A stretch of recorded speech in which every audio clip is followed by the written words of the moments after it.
أعوذ بالله من الشيطان الرجيم. بسم الله الرحمن الرحيم. الحمد لله رب العالمين، نحمده ونستعينه ونستغفره ونعوذ بالله من شرور أنفسنا ومن سيئات أعمالنا. من يهده الله فلا مضل له ومن يضلل فلا هادي له. أشهد أن لا إله إلا الله وأشهد أن محمدا عبده ورسوله. رب اشرح لنا صدورنا ويسر لنا أمورنا واحلل عقدة من ألسنتنا ويفقه أقوالنا برحمتك يا أرحم الراحمين. Amin.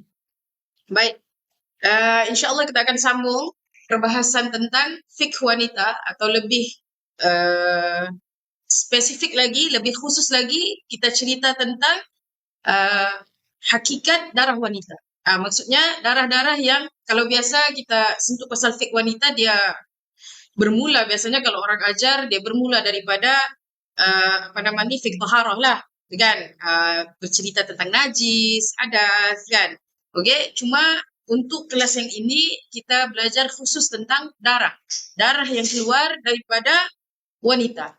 Biasalah wanita ni ada terlalu banyak, kan. Kita ni orang kata wanita ni dia hiasan dunia. Jadi bila dia hiasan dunia kenalah dijaga dengan sebaiknya. Okey, maruah kita sebagai seorang wanita tu kita kena jaga. Baik. Jadi minggu lepas kita berbincang tentang apa dia? Tentang hakikat darah wanita, tentang pengenalan. Okey, mungkin ada yang dah datang kan minggu lepas.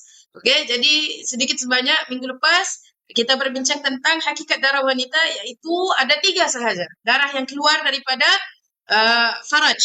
Kita panggil faraj lah. Faraj seorang wanita, iaitu yang pertama apa dia? Haid. Okey, yang kedua nifas. Darah nifas. Okey, yang ketiga darah istihadah. Okey. Jadi minggu lepas kita bincang apa dia? Maksud kepada darah-darah ni. Sebab 3 ni dia darah, kalau kita panggil dia darah saja maksudnya samalah, kan? Jadi kita mau tahu beza, kita mesti tahu maksud kepada setiap darah tu. Okey, darah haid apa dia? Siapa ingat? Setiap bulan keluar kan, darah kebiasaan bagi seorang wanita. Kenapa? Sebab memang seorang wanita apa dia? Seorang wanita akan keluar darah tu setiap bulan daripada zaman Nabi Adam lagi. Kan? Daripada zaman Nabi Adam lagi, bukannya maksudnya dari zaman Nabi Muhammad sahaja darah haid ini baru berlaku, tidak. Tetapi dia sudah berlaku, sudah ada pada diri seorang wanita dari zaman Nabi Adam lagi. Memang diberi kepada kita. Jadi darah haid ini adalah darah kebiasaan untuk seorang wanita. Okey? Yang keluar daripada rahim. Aqsa rahimil mar'ah.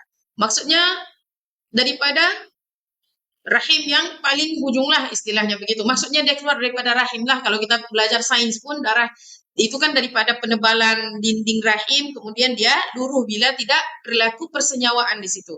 Okey, kan? Dan dia keluar itu pula kerana atas jalan yang sehat. Kalau ikut takrifan yang bahasa Arab tu, atas jalan yang sehat tu maksudnya apa dia? Maksudnya memang dia keluar seperti kebiasaannya. Dia memang begitulah kita. Daripada zaman kita balik mula-mula dia keluar setiap bulan. Dia bukan keluar disebabkan kita ada sakit, kan? Kadang-kadang perempuan ada sakit, kan? Sakit kanser pangkal rahim, kadang-kadang hormon tidak stabil, mengandung pun kadang-kadang ada darah keluar, kan? Jadi darah-darah itu semua dikategorikan. Jadi darah haid takrifannya begitu.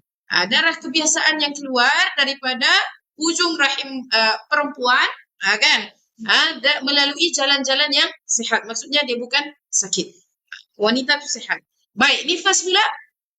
Apa maksud nifas? Darah yang keluar selepas kosongnya rahim.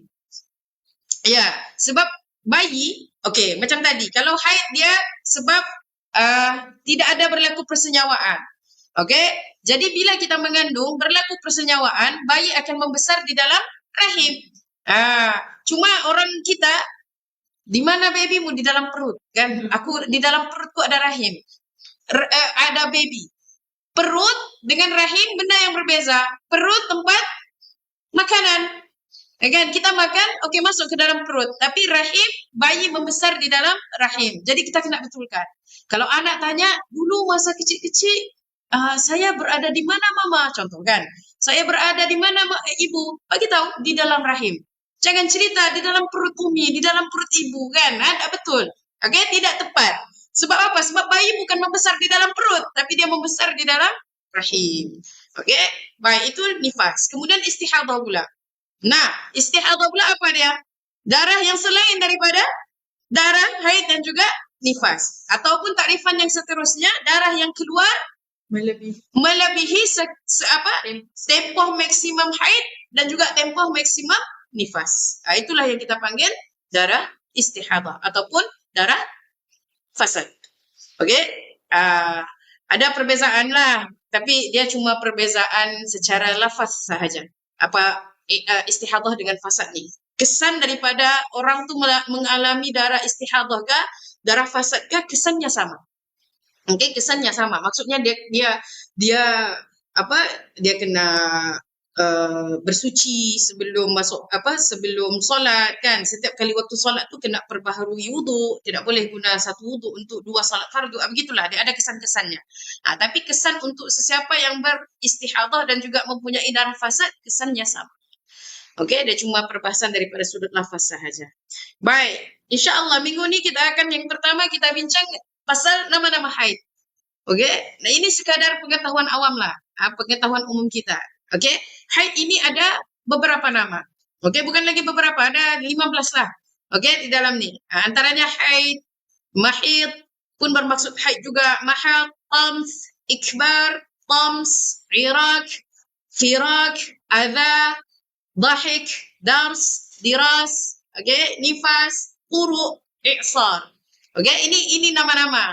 Sama ada nama-nama ini dipakai di dalam Al-Quran ada, ataupun nama-nama ini didapati di dalam hadis, ataupun nama-nama ini didapati di dalam kitab-kitab ulama yang merujuk kepada haid. Yang merujuk kepada haid. Baik. Yang utamanya insya-Allah minggu ini kita akan bincang tentang umur permulaan haid. Umur permulaan haid. Maksudnya bila sebenarnya yang kita boleh kata seorang wanita mengalami mula-mula sekali mengalami haid.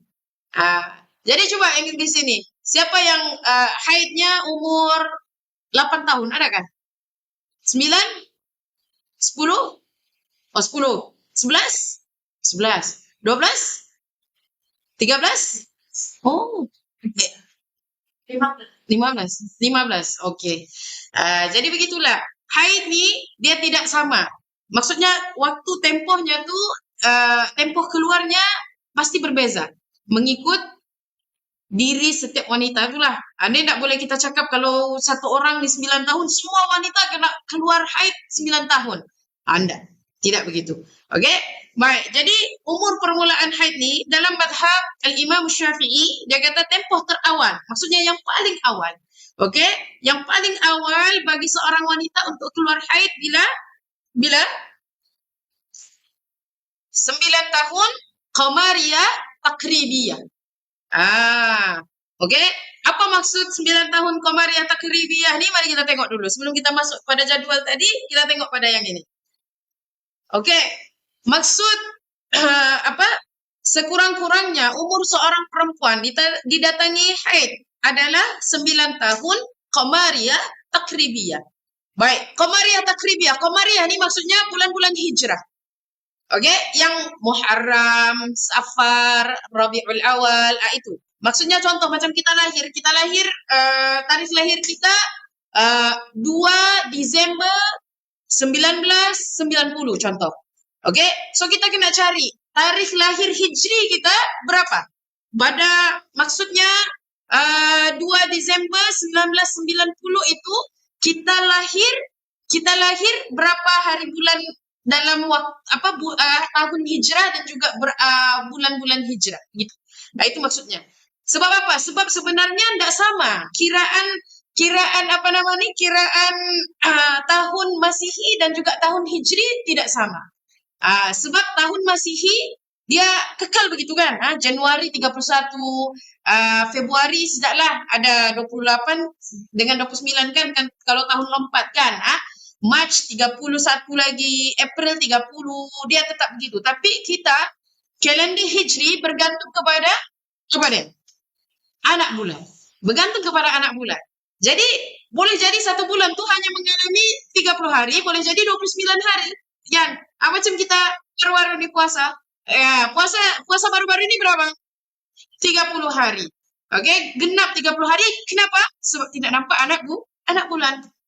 Nah, puasa tahun lepas, raya tahun lepas, raya tiba-tiba. Kenapa? Sebab sudah nampak anak bulan.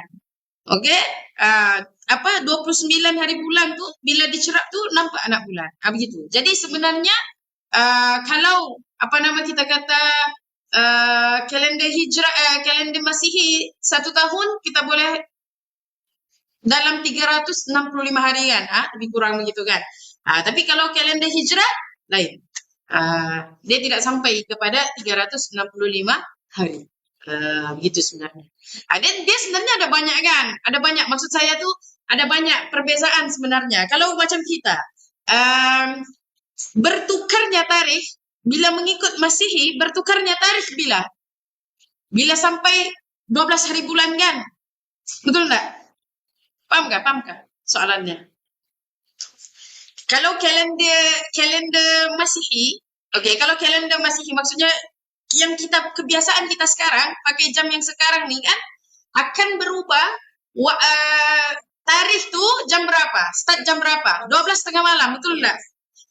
Tapi kalau dalam Islam bila berubah hari keesokannya? Bermula maghrib. Maghrib itu maksudnya besok sudah kalau ikut. Begitu. Jadi ada banyak perbezaannya sebenarnya.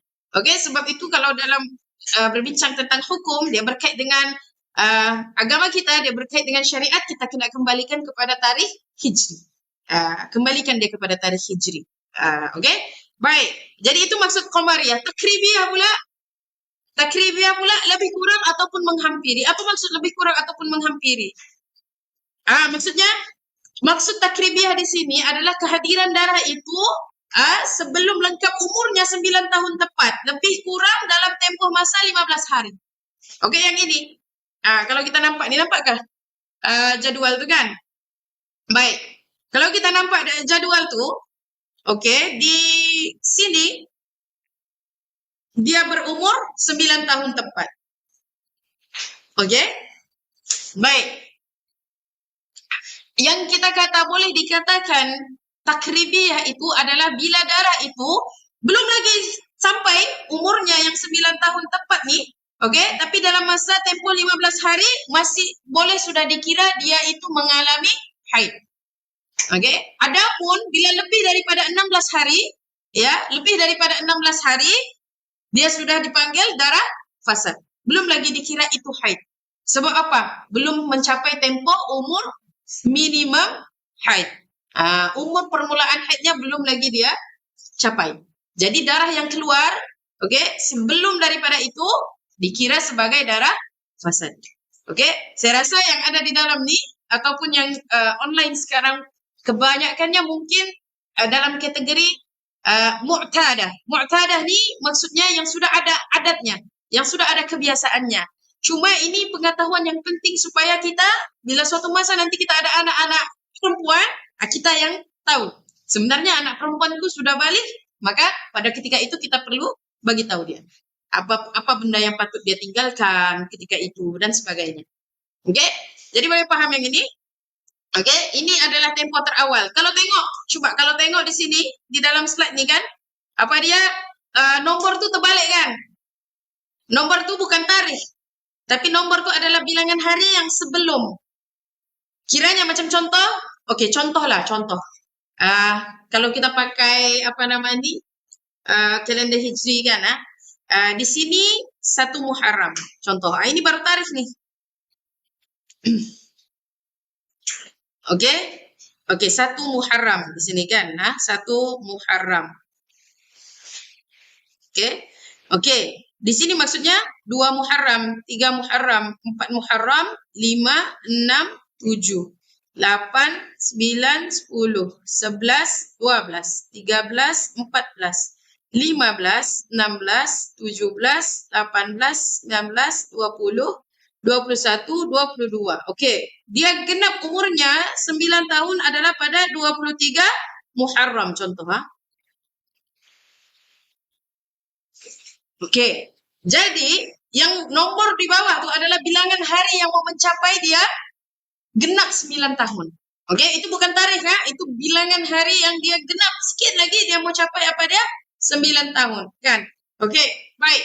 Jadi contoh kalau begini, jika darahnya keluar pada 8 hingga 22 Muharram tadi. Itu masih dalam lingkungan 15 hari untuk kita kata dia takribiyah, tempoh yang takribiyah yang hampir-hampir mau genap umurnya 9 tahun begitu. Tapi kalau keluar pada 1 Muharram, 1 Muharram maksudnya berapa hari lagi dia mau capai 9 tahun? 22 hari lagi. Jadi pada ketika itu darah itu dikenali sebagai darah fasad, darah istihadah. Maka tidak dikira darah yang keluar pada ketika itu darah haid. Begitu. Okey? Boleh paham? Okey, boleh ya?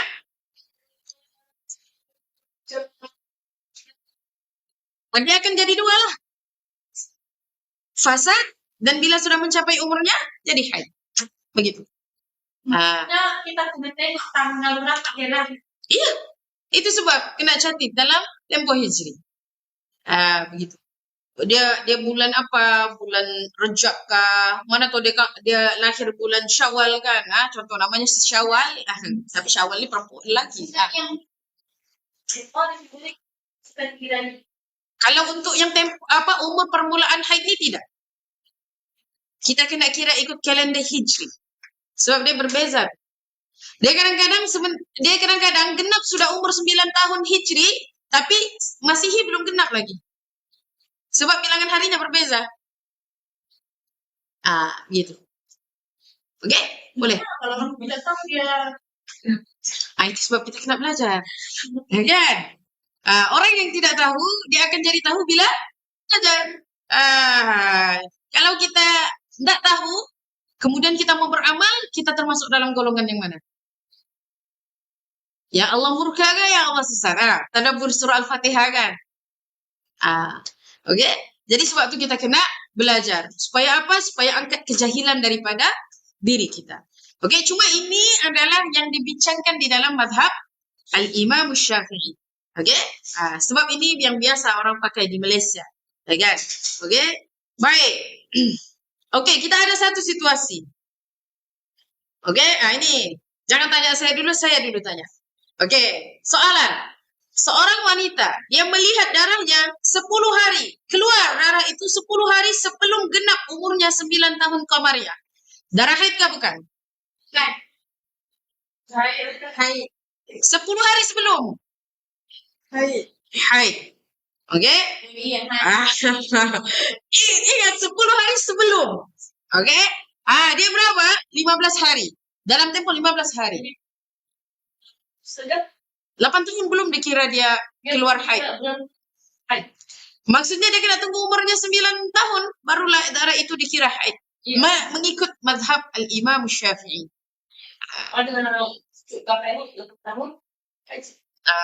Kalau yang begitu boleh tanya dengan doktor lah juga. Boleh cek dengan doktor juga. Adakah itu sebenarnya darah haid ataupun bukan. Cuma dalam mazhab Syafi'i begitulah. 9 tahun umurnya. Okey? Baik, situasi yang kedua pula. Seorang wanita dia melihat darah sebulan sebelum genap umur 9 tahun. Selama 5 hari secara berterusan. Adakah darahnya dikira haid ataupun tidak? Tidak. Soalannya, seorang wanita melihat darah sebulan sebelum.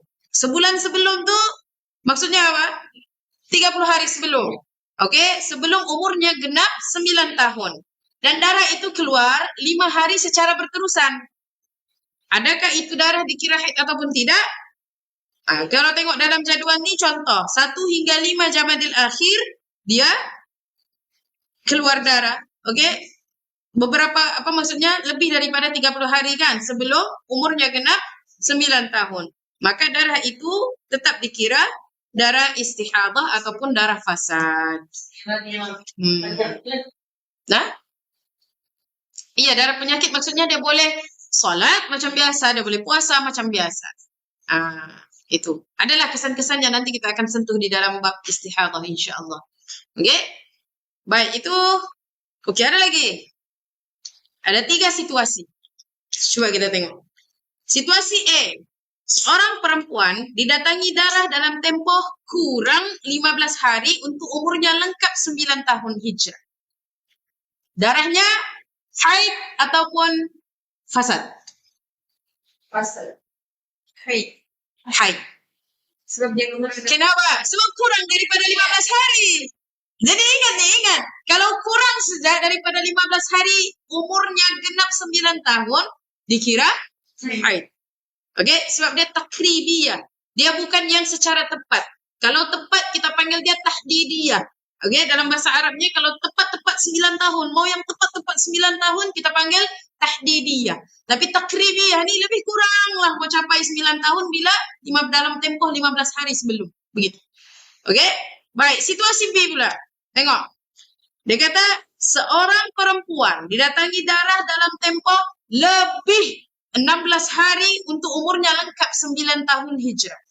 Darah haid ataupun darah fasad? Darah fasad. Kenapa? Lebih daripada 16 hari. Begitu saja. Okey? Dan yang situasi C. Seorang perempuan didatangi darah dalam tempoh lebih dan kurang. Ini macam si Alim tanya tadi. Lebih dan kurang daripada 16 hari untuk umurnya lengkap 9 tahun.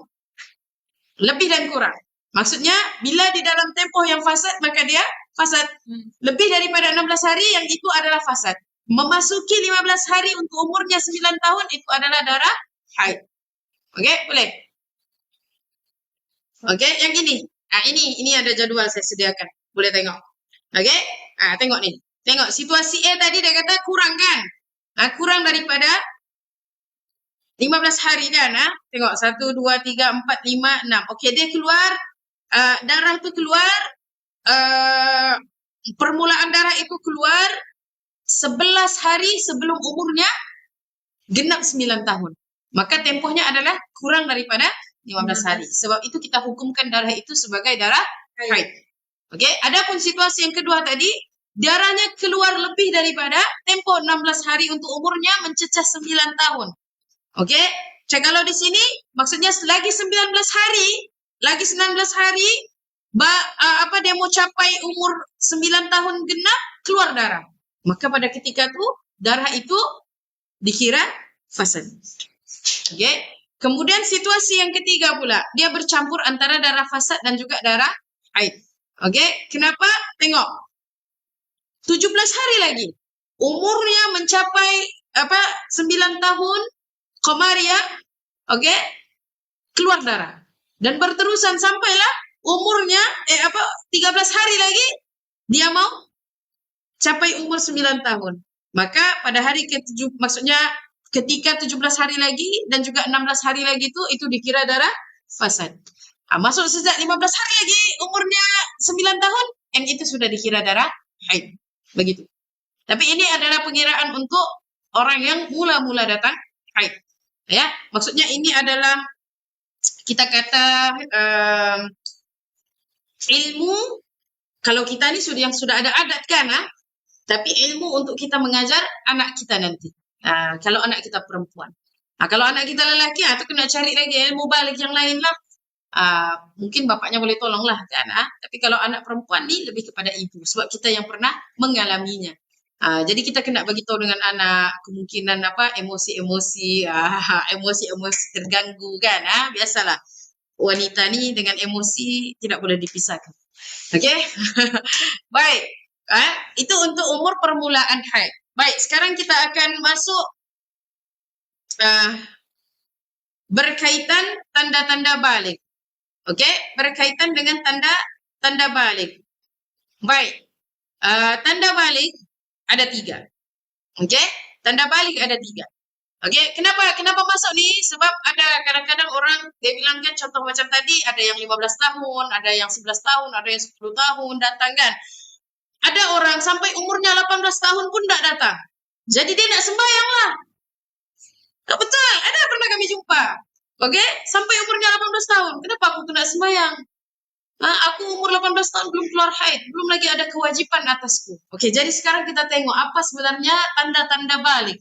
Oke, yang pertama untuk seorang wanita keluar darah haid lah. Ini tanda yang pertama. Oke, keluar darah haid bagi wanita pada usia 9 tahun qamariyah takribiyah. Oke, itu yang pertama. Oke, kalau enggak ada, maksudnya enggak keluar darah. Tengok yang kedua pula, tanda balik yang kedua. Keluar air mani bagi lelaki dan wanita ketika berumur 9 tahun qamariyah takribiyah. Oke, tapi 9 tahun qamariyah di sini pendapat Imam Ibnu Hajar lah. Kalau pendapat Imam Ramli, ini adalah imam-imam yang berada di dalam madhab Al-Imam Syafi'i. Madhab Syafi'i lah imam-imam besar. Baik, kalau Imam Ramli dia kata 9 tahun qamariyah tahdiriyah, maksudnya mesti tepat. Kalau Imam Ibnu Hajar tadi dia kata keluar air mani itu takribiyah macam yang tadi. Tapi kalau Imam Ramli dia kata mesti tepat-tepat. Maksudnya mesti sampai umurnya tuh 9 tahun tepat. Barulah dikira dia sudah balik. Begitu. Oke, ini yang kedua keluar air mani. Baik, yang ketiga. Yang ketiga, genap umur 15 tahun qamariyah tahdidiyah. Apabila tidak berlaku salah satu tanda di atas. Maka dia sudah dikira balik lah. Umur 15 tahun, ada darah kah? Maksudnya 15 tahun qamariyah, genap umurnya 15 tahun qamariyah, tahdidiyah, maksudnya 15 tahun tepat, ya. Tidak ada tanda tadi, darah nak keluar, tetap sudah dikira balik. Tetap sudah dikira balik. Ya, jadi jangan ada lagi yang umur 19 tahun baru keluar darah haid kan, bersenang lenang. Tidak melakukan kewajiban. Ambil mudah bab salat, kan? Wanita boleh keluar air mani. Iya. Cuma kebiasaan wanita tidaklah yang nomor 2 nih. Kebiasaan wanita adalah yang pertama. Itu memang yang biasa, kan? Ada juga tanda-tanda lain. Kalau kita tengok daripada sudut medikal, ada beberapa tanda lain sebenarnya yang boleh menunjukkan kita sudah balik. Yang pertama, antara tanda lain yang disebutkan tumbuh payudara dan juga tumbuh bulu-bulu. Bulu ketiak, bulu ari-ari, dan sebagainya. Oke? Maksudnya bulu-bulu yang kalau budak tak ada, tiba-tiba ada. Itu maksudnya dia sudah beralih kepada fasa balik lah. Begitu. Oke? Itu yang pertama. Yang kedua, kalau budak itu sudah boleh mengandung, maksudnya dia sudah balik.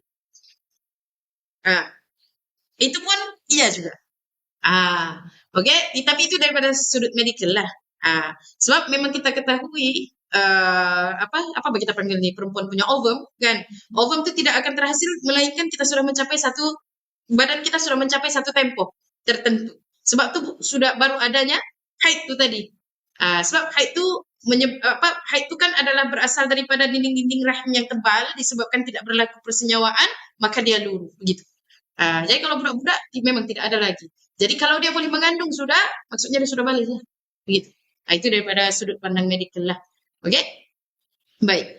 Cuma ini yang disebutkan di dalam kitab-kitab madhab Asy-Syafi'i. Oke, itu tanda-tanda balik. Baik, had umur balik. Kenapa kita boleh kata? Kenapa tadi kita kata yang kalau tidak jumpa tanda di atas, umurnya 15 tahun. Oke, dia berasal daripada hadis nih. Riwayat daripada Ibnu Umar. Ini Ibnu Umar yang meriwayatkan. Ibnu Umar kata apa? Uridtu 'alan Nabi sallallahu alaihi wasallam yauma Uhud. Dia kata aku menyerahkan diriku kepada Nabi sallallahu alaihi wasallam pada peperangan Uhud. Oke, dia kata wa ana ibnu 14 sana. Dia kata dan aku pada ketika itu pada ketika hari peperangan Uhud itu aku berumur 14 tahun. Oke, falam yujizni wala yarani balag. Dia kata bila Nabi tahu dia umur 14 tahun, Nabi tidak mengizinkan dia. Kerana apa? Kerana baginda Nabi sallallahu alaihi wasallam tidak menganggapku telah balik. Maksudnya pada ketika itu Nabi Muhammad sallallahu alaihi wasallam tidak menganggap Ibnu Umar balik lagi. Umur berapa? 14 tahun. Oke, kemudian Ibnu Umar sambung lagi. Ibnu Umar kata apa? Dia kata wa uridtu alaihi yaumal khandaq. Aku serahkan lagi diriku pada peperangan Khandaq. Kan? Pada peperangan Khandaq. Wa ana ibnu 15 sana. Pada ketika itu aku berumur 15 tahun. Okey? Lepas tu fa'ajazani wa ra'ani balag. Maka Nabi Muhammad sallallahu alaihi wasallam mengizinkanku kerana baginda menganggapku telah balik. Okey, jadi ini adalah hadis riwayat Ibn Hibban dan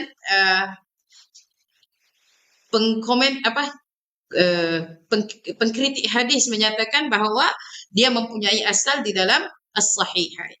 Jadi sebab itulah di dalam mazhab Syafi'i yang diterima pakai adalah umur balik 15 tahun qamariyah tahdidiyah, belum keluar darah haid, belum jumpa apa-apa, belum keluar apa-apa tanda yang lain, sudah dikira balik. Dalam mazhab Syafi'i lah, Syafi'i dan Ahmad.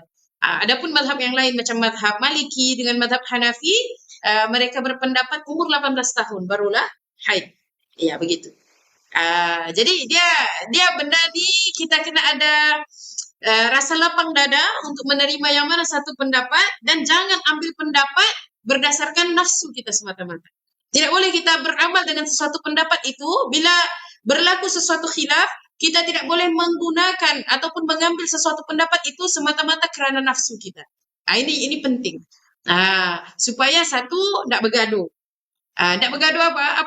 Kenapa tidak bergaduh? Sebab kadang-kadang orang akan kata, oh mazhab Syafi'i yang paling baik, oh mazhab Maliki paling baik, oh mazhab Hanafi paling baik kan. Benda ni daripada dulu lagi sudah berlaku. Sebab itulah kenapa Imam Asy-Syafi'i menulis kitab Ar-Risalah. Sebab pada ketika itu, pada zaman itu berlaku pertembungan dua mazhab besar, mazhab Maliki dan juga mazhab Hanafi. Kemudian Imam Syafi'i tulis kitab Ar-Risalah. Okey, mengembalikan kitab Ar-Risalah ni apa dia? Mengembalikan permasalahan fiqh itu kepada usulnya. Maksudnya setiap pendapat yang dikeluarkan oleh mana-mana imam mazhab ada usulnya, ada asalnya. Dan bila kita yang sudah contohlah kita terdedah sudah dengan 4 mazhab kan, pendapat ini, okey. Yang pertama, kalau kita mampu untuk belajar, boleh mentarjihkan pendapat, maka kita kena pilih pendapat yang paling apa? Yang paling menepati sunnah. Yang paling menepati sunnah. Begitu. Okey? Dan jangan kita ambil benda untuk bermudah-mudah. Jangan kita ambil benda untuk bermudah-mudah. Okey? Baik. Itu selingan untuk mazhab. Baik. Yang seterusnya kita bincang pasal syarat-syarat haid. Ini yang paling kita kena ingat. Ada 4 syarat haid. Maksudnya darah itu kita akan panggil dia haid bila mana dia menepati 4 syarat. Apa dia? Yang pertama, darah itu mengalir keluar. Apa maksud darah mengalir keluar? Iyalah, apa maksudnya? Mengalir ni maksudnya tak perlu kita korek, tak perlu kita paksa, darah itu mengalir keluar. Sama ada kita waktu kita kencing kita nampak ada kesan darah, okey? Sama ada kesan darah itu di dalam mangkuk tandas ataupun di seluar kita, kan? Maka itulah yang kita kata mengalir keluar tanpa perlu dikorek. Kalau dikorek itu tidak bermaksud dia mengalir keluar. Okey? Sebab kadang ada masyarakat kita ni kadang ada pelik-peliknya. Kan? Mengorek-ngorek adalah macam-macam. Okey? Baik. Yang kedua, syarat yang kedua adalah cukup darah itu mengalir keluar mencukupi sehari semalam ataupun 24 jam. Ini tempoh minimum. Tempoh yang paling sedikit untuk haid adalah 1 hari 1 malam. Okey? 1 hari 1 malam bersamaan 24 jam. Okey? Yang ketiga, darah itu pula dia kena keluar tidak boleh melebihi 15 hari 15 malam. Ini tempoh maksimum haid yang telah digariskan oleh di dalam mazhab Syafi'i. 15 hari 15 malam. Keluar sahaja darah melebihi itu, maka sudah bukan dikira darah haid. Sudah tidak dikira darah haid. Okey, yang keempat, mestilah dia keluar dalam tempoh kemungkinan haid. Okey, apa dia tempoh kemungkinan haid?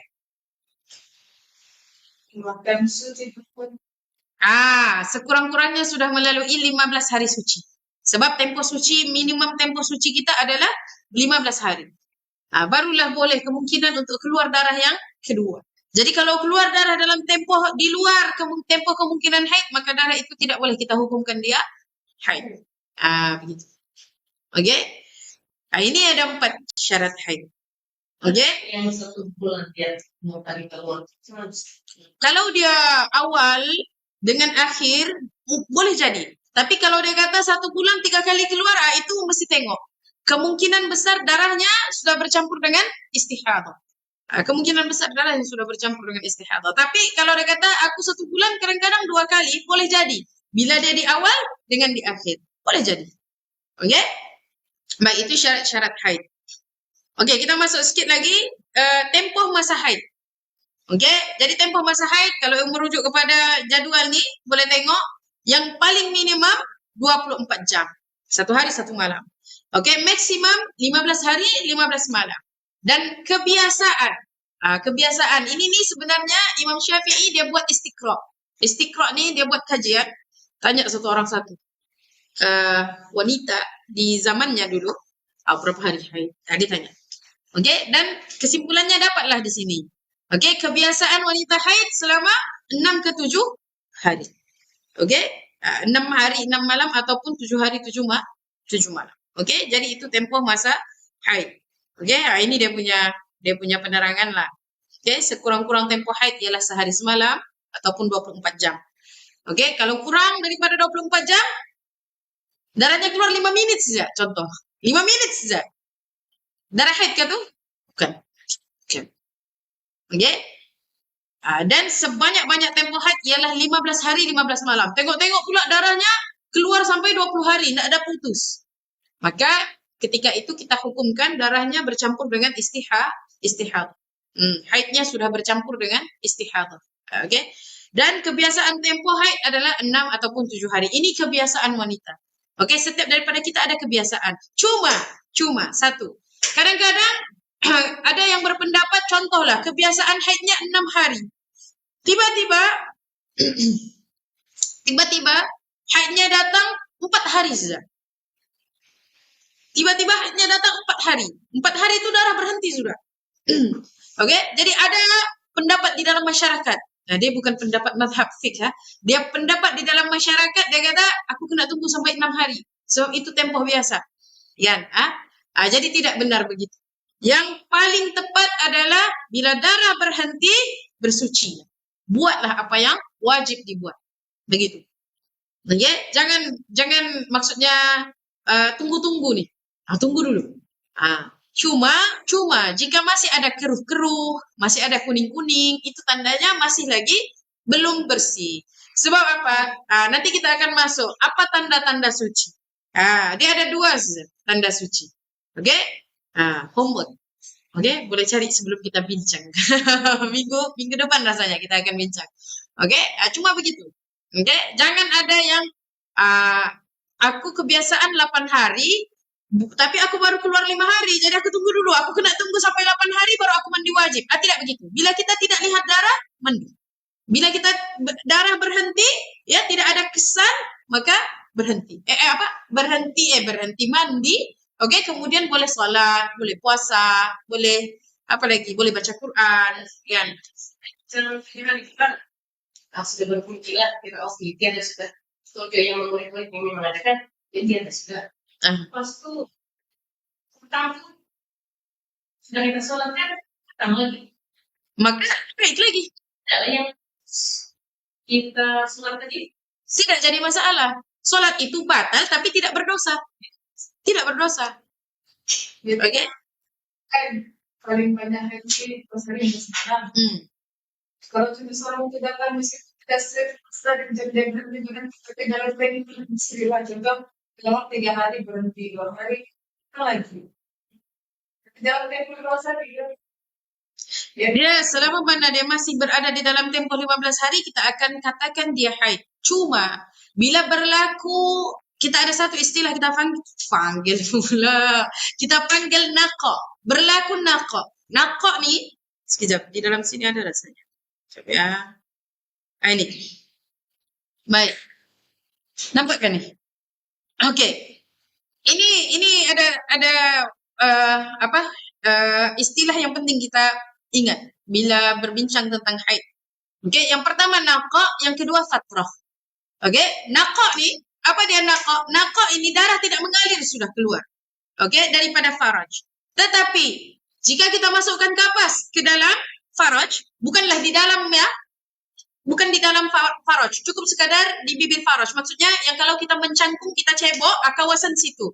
Bila kita lalukan kapas di kawasan situ, tidak ada kelihatan pun kesan darah di kapas itu. Tidak ada kuning-kuning, tidak ada coklat, tidak ada merah. Maka itu kita panggil naqa. Dia boleh jadi dikira haid, boleh jadi dikira suci. Oke, ada pun satu lagi istilah kita panggil fatrah. Oke, baik. Fatrah ni apa dia? Fatrah ini darah tidak mengalir keluar daripada faraj. Oke, darah tidak mengalir keluar daripada faraj. Tapi kalau dimasukkan kapas tadi tu, ya, dicek menggunakan kapas, masih ada kesan darah. Maka ini kita kata, ijma' kata haid. Haid. Kalau masih ada kesan darah, haid. Walaupun darah itu tidak mengalir keluar. Sudah. Asalnya dia mengalir kan? Asalnya dia mengalir, tapi bila dia bila sudah mau berhenti kan, dia berhenti itu macam stuck begitu kan.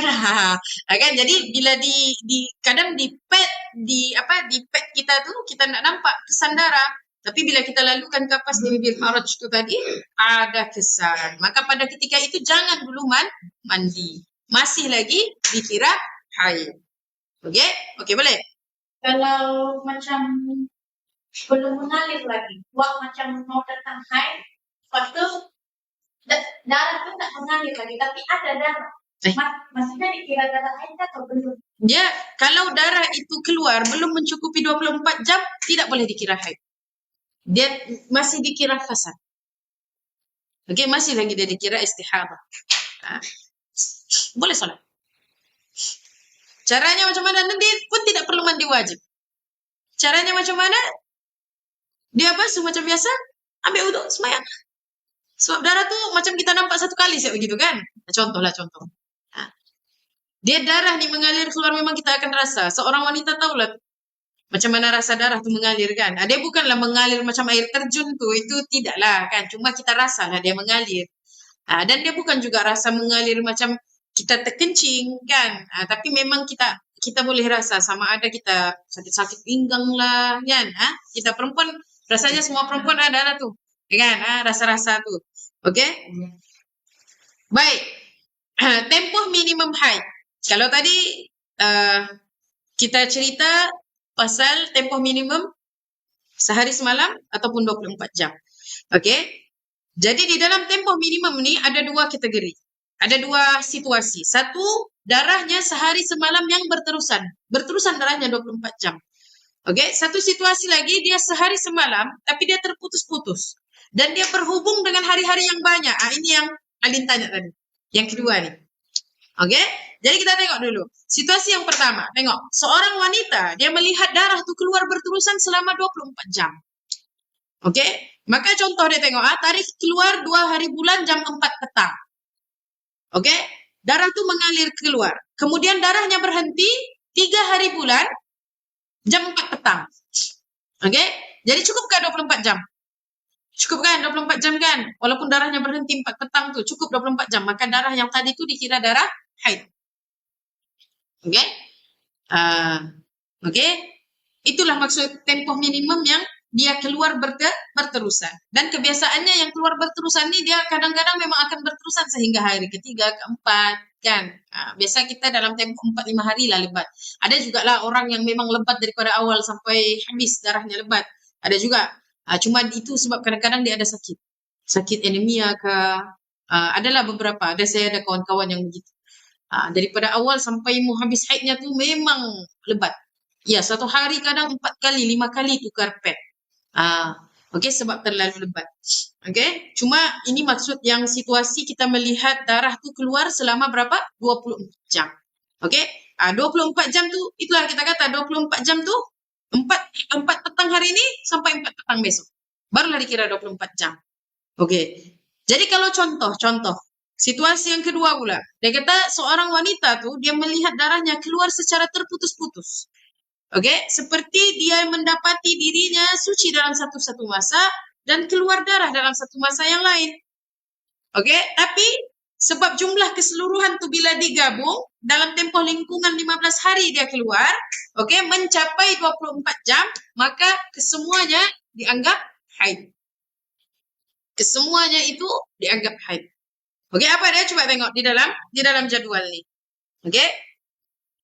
Oke, ini hari yang pertama. Hari yang pertama darahnya keluar cuma 6 jam. Oke. Kemudian berhenti. Contohlah 6 jam tuh daripada jam 10 sampai 10 pagi sampai jam 4 petang. Kan? 6 jam kan tuh? 11, 12, 1, 2, 3, 4. Ya, kan? Oke. So 10 pagi sampai pukul 4 petang darahnya keluar. Oke, tapi darah itu baru berapa? 6 jam. Oke, jadi pada ketika itu dia tahukah sudah dia haid? Dan cukup satu syarat. Belum sampai 24 jam. Maka keadaan kita dalam keadaan seorang wanita yang darahnya terputus-putus, ya, yang darahnya terputus-putus, kita tidak akan tahu kita berada di dalam haid ataupun tidak, melainkan darah kita keluar berterusan 24 jam ataupun darah kita itu sudah terkumpul 24 jam. Oke, dalam keadaan ini, contoh ya, dalam keadaan ini, kalau tidak paham tanya ya. Dalam keadaan ini, contoh 6 jam sahaja keluar darahnya. Oke, macam saya kata tadi, darah keluar 10 hingga 4 petang, kemudian darah berhenti ataupun naqa. Oke, paham kan istilah naqa? Naqa itu apa dia? Darah itu tidak mengalir dan tidak ada kesan jika dilalukan kapas di faraj. Baik, jadi bila berlaku naqa 4 petang, di situ ada berapa waktu sholat? Di situ ada berapa waktu sholat? Ada asar, ada maghrib, ada isya. Pada satu hari itulah, kemudian subuh lagi. Kan? Oke? Jadi pada ketika itu, dia wajib ke atasnya untuk tetap sholat. Bersuci macam biasa, sebab itu bukan darah haid. Belum dikira darah haid. Maka dia belum boleh dikira darah haid. Maka dia kena bersuci seperti biasa, ambil wudu, sholat. Cuci macam cebok biasa. Begitu. Oke, adapun, oke, kita tengok sini. Tengok 2 hingga 4 hari kedua sampailah hari keempat naqa juga. Tiba-tiba hari kelima keluar lagi darah 4 jam saja. Kan? Jadi berlaku benda yang sama. Keluar darah berhenti jangan sholat. Oke, contohlah, hari kelima keluar darah bila daripada pukul 12 sampai pukul 4 petang. Maka pada ketika itu waktu sholat zuhur. Janganlah sholat. Jangan sholat zuhur. Tahan diri daripada sembahyang zuhur. Oke, kemudian tengok-tengok 4 petang pun jadi kes macam sebelum ni, berhenti darah, naqa. Tidak ada kesan, berhenti darah. Oke, tengok hari ke-6 sampai hari ke-9 naqa lagi. Hari ke-10 keluar darah sebanyak 7 jam. Kan? Oke, 11 hari ke-11 sampai hari ke-14 naqa lagi. Hari ke-15 7 jam. Jadi bila ditambah 6 jam tambah 4 jam berapa? 10 jam. 10 jam tambah dengan 7 jam, 17 jam. 17 jam tambah dengan 7 jam, 24 jam. Maka hari ke-15 tu, bila darah tu keluar mencukupi 24 jam, barulah, oh yang tadi tu semua haid. Yang hari-hari yang sebelum ni, dalam tempoh 15 hari tu semua haid. Dengan syarat, darahnya tidak lagi bersambung keluar sehingga 16 hari bulan. Kalau dia keluar tapi tidak bersambung, maka dia di dalam satu bab yang lain, yaitu menyempurnakan baki suci. Tapi kalau darah itu bersambung antara hari ke-15 dengan hari ke-16, itu yang kita panggil darah istihadah. Dia keluar melebihi 15 hari, 15 malam. Jadi dia kita jangan keliru. Dia ada satu side, kita panggil dia menyempurnakan baki suci. Satu side lagi, kita kata itu istihadah. Cuma yang begini nih, inilah nih. Kan, tengok di dalam jadwal nih, kenapa naqa tuh haid ataupun suci, kenapa kita letak haid ataupun suci, dia hanya akan jadi haid bila mana kita sudah sampai hari ke-15. Sebab apa? Barulah cukup 24 jam. Barulah lepas yang daripada yang 7 jam nih tadi, wajib ke atas dia untuk mandi wajib. Sebab barulah darahnya itu dihukumkan sebagai darah haid. Begitu. Nanti kita akan bincang dengan lebih lanjut lagi dalam case atau dalam case pula dalam tajuk suci yang berselang-seli dengan darah haid. Dia ada banyak keadaan. Jadi nanti kita akan boleh nampak lebih lagi lah. Cuma ini sebagai orang kata permulaan, kan? Sebagai pengenalannya begitulah. Darah yang darah minimum haid ini, Oke, tempoh minimum haid ini boleh jadi dia keluar darah itu 24 jam berterusan. Ini wanita yang normal. Tapi kadang-kadang ada wanita yang mungkin hormonnya terdapat gangguan. Kan? Terutama zaman sekarang ini lagi lah macam-macam. Disebabkan pemakanan, kan? Disebabkan apa lagi? Disebabkan penyakit-penyakit kan, PCOS, disebabkan hamil, disebabkan mengambil perancang kan, jadi ada macam-macam lagi. Sebab itulah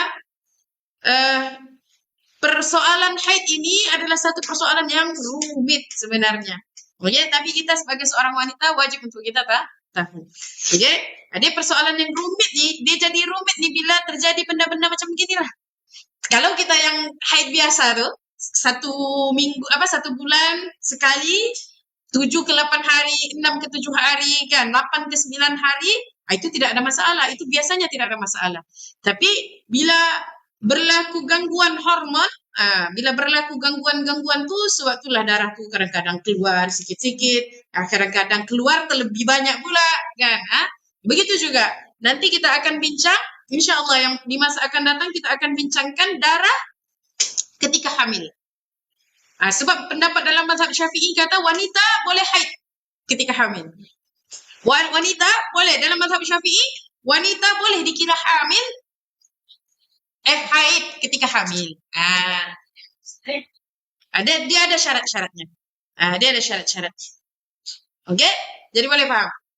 Boleh. Ada persoalan? Oke? Itu ada soalan. Oke? Yang kita 24 jam selalu saja. Kembali pada soal yang belum haid, formula aturan saja. Jadi tak haid. Jadi memang ilmu macam bulan-bulan kan, macam kita jatuh pada 10 hari bulan yang kita haid 10 atau 9 hari bulan begitu. Jadi kalau itu memang punya. Jadi kalau sambil 10 hari bulan itu sudah haid kemudian, jadi dia kasih sampai nggak 24 jam kalau dikira haid ini? Oh tidak, kalau darah itu memang mengalir, dia dikira haid lah. Selama darah itu mengalir, janganlah sembahyang. Tidak boleh sholat.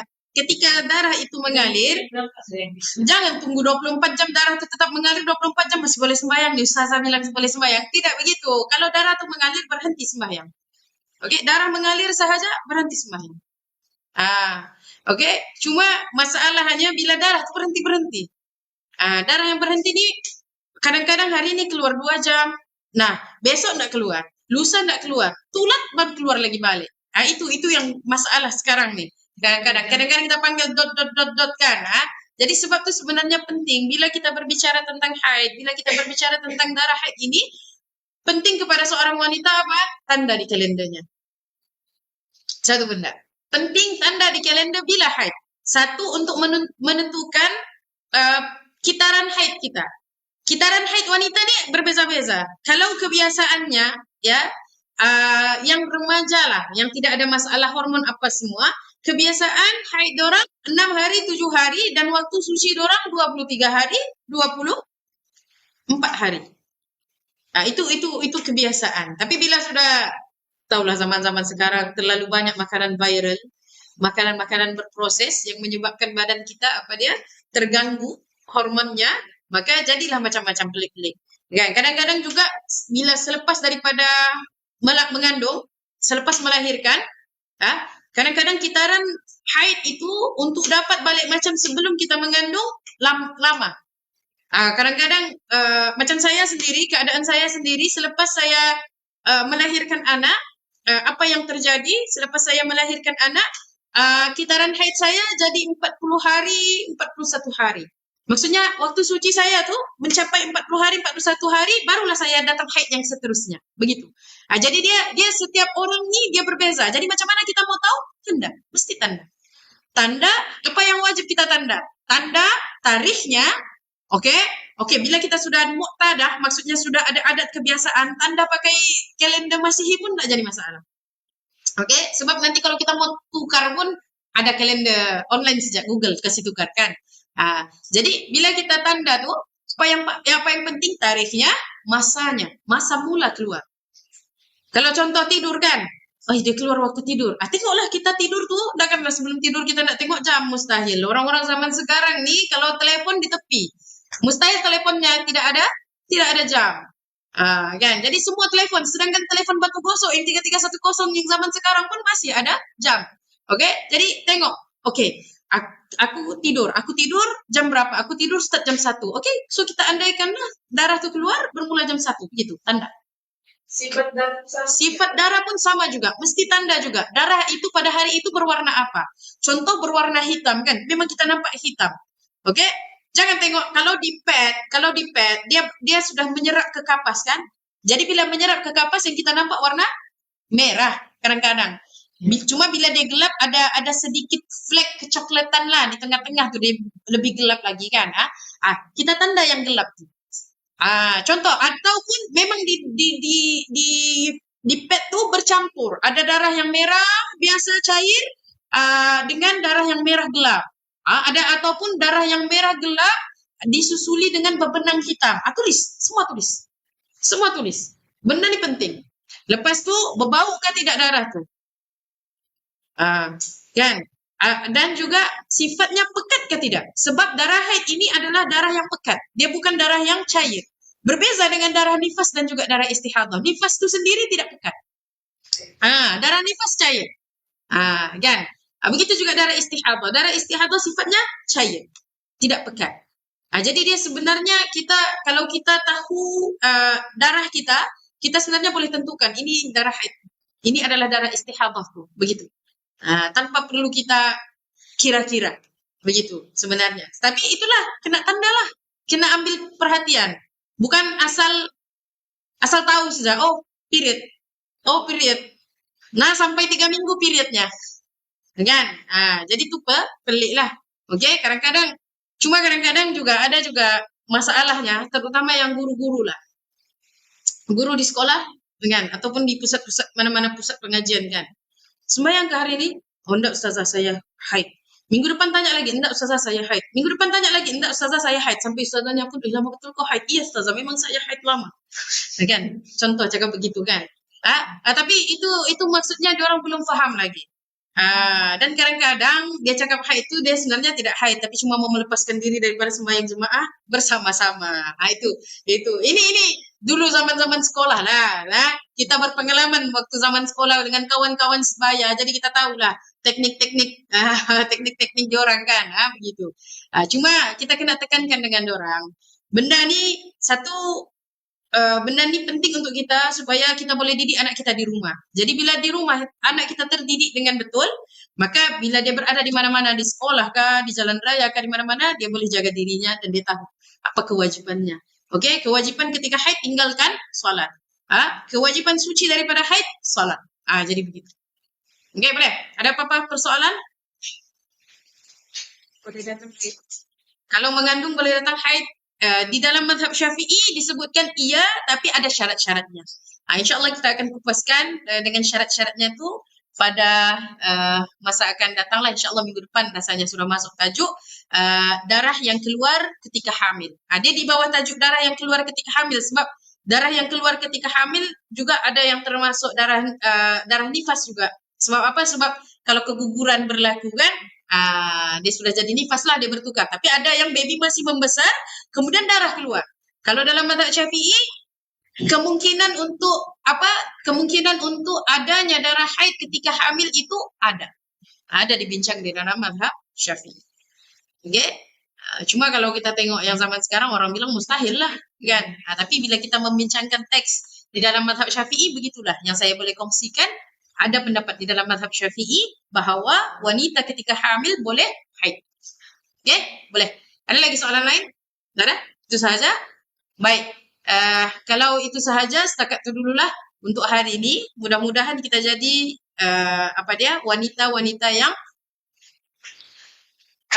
yang menyibukkan diri dengan ilmu, dan mudah-mudahan Allah permudahkan jalan kita masuk ke dalam syurga. Kenapa? Sebab bila kita menuntut ilmu, kita sampaikan dengan anak pun beramal, anak lagi kongsi dengan orang lain, pahalanya pun tetap sampai kepada kita. Okey? Jadi tidak rugi seorang wanita untuk mempelajari ilmu. Okey? Dan jangan pernah putus asa dalam mempelajari ilmu, insya-Allah, terutama yang berkaitan dengan diri seorang wanita. Oke, baik. Jadi kalau tidak ada apa-apa, kita tutup dengan tasbih kafarah. كتاب الله ترق جنانه وتنى العظيم